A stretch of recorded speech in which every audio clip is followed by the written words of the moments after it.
The village was quiet, fog hung heavy in the air.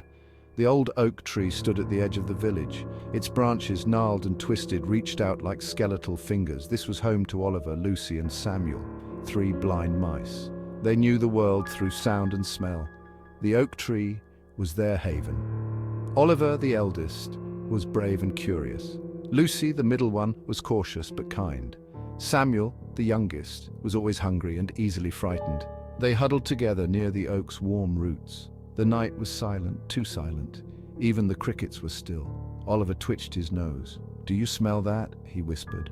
A strange scent drifted on the breeze. It was metallic, like old blood and something else, something ancient and cold. Fear pricked at Lucy's heart. "What is it?" she squeaked, her voice trembling. Samuel shivered. "I want to go home," he whimpered. The wind shifted. The strange scent grew stronger. It called to them, pulling at their curiosity. Oliver, ever the adventurer, felt a thrill course through him. "We have to see," he insisted. "Something is wrong." Lucy hesitated. She didn't like the strange quiet or the eerie smell, but she knew Oliver was right. Something was different, something was afraid. Samuel, however, was not convinced. "It's dangerous," he squeaked. "Let's stay here." But Oliver was already moving, his whiskers twitching. "We'll stay close," he promised. Lucy took a deep breath and followed her brother. Samuel, grumbling under his breath, trailed behind. They moved as one, their blindness making them more attuned to the world around them. The forest held its breath. The fog clung to them, cold and damp. It smelled of decay and things long forgotten. The mice followed the strange scent.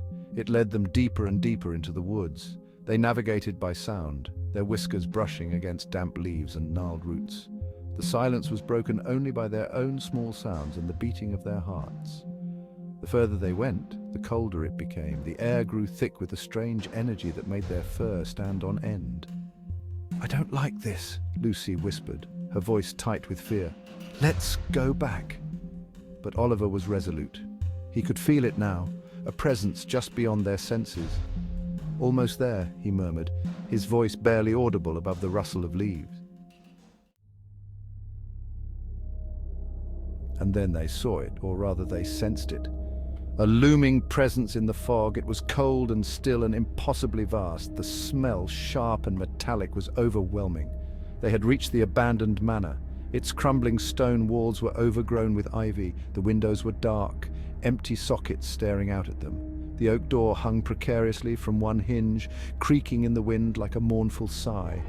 Fear, sharp and cold, gripped Lucy's heart. This place was wrong. It felt of sorrow and anger and something else, something ancient and evil.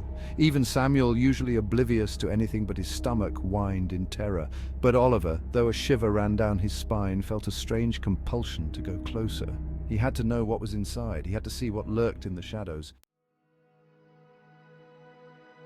They slipped through a crack in the wall. The air inside was stagnant and heavy. Dust motes danced in the pale moonlight that filtered through cracks in the boarded-up windows. The scent of decay was overpowering. A low moan echoed through the empty hall. The mice froze, their hearts pounding in their chests, and then they saw her. A figure in white, shimmering like mist, drifted towards them. Her face, pale and beautiful, was contorted in an expression of eternal sorrow. Her eyes, hollow and black, seemed to pierce through them. The lady in white. They had heard whispers of her in the village. A restless spirit, they said, forever bound to the manor. The mice huddled together, their fear a tangible thing. The lady in white glided closer, her voice a mournful whisper that seemed to seep into their bones. "Lost," she sighed, her voice filled with an ancient sadness, "forever lost." Oliver, though terrified, found his voice. "Who are you?" he squeaked, his voice trembling. The lady in white turned her sorrowful gaze upon them. "I am Anya," she whispered, "and this house is my prison." She told them her tale, a story of love and betrayal, of a broken heart and a curse. She had been a young woman once, deeply in love, but her happiness was short-lived.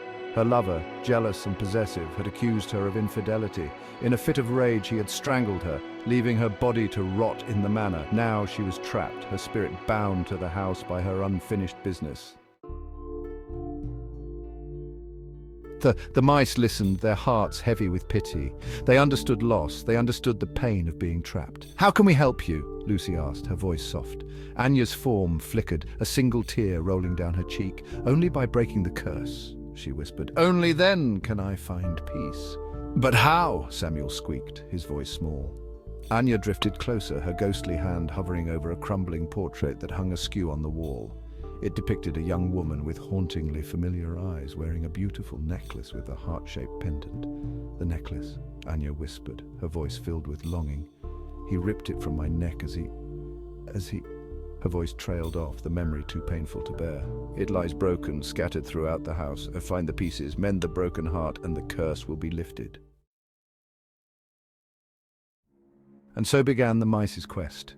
Guided by Anya's whispers and the faint scent of her sorrow, they searched the dusty rooms and cobwebbed hallways of the abandoned manor.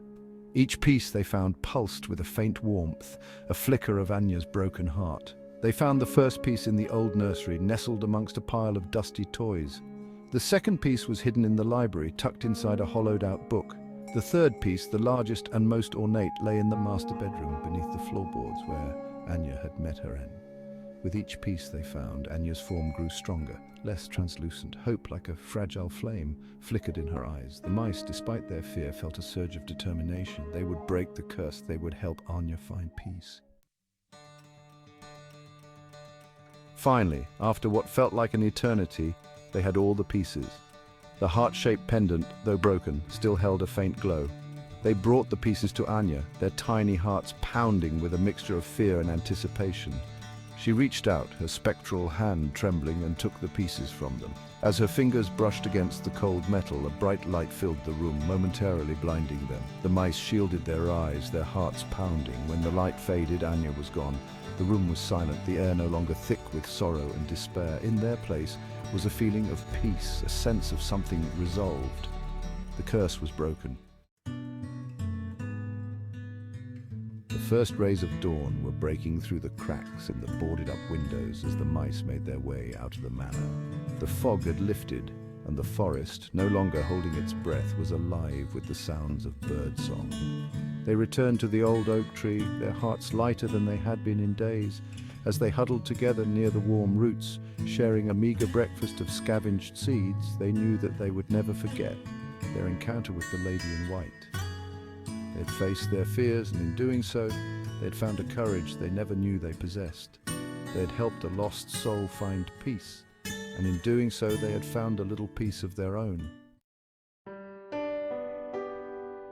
The village was waking up. The smell of baking bread wafted on the breeze. Life went on, but for Oliver, Lucy, and Samuel, the world would never be quite the same. They had looked into the abyss, had stared into the face of fear, and had emerged stronger. The old oak tree, their haven, seemed to stand a little taller now. The forest, no longer a place of unknown terrors, held a strange new beauty. It was as if the forest itself had been holding its breath all this time, waiting for the curse to be broken. And now, finally, it could breathe again.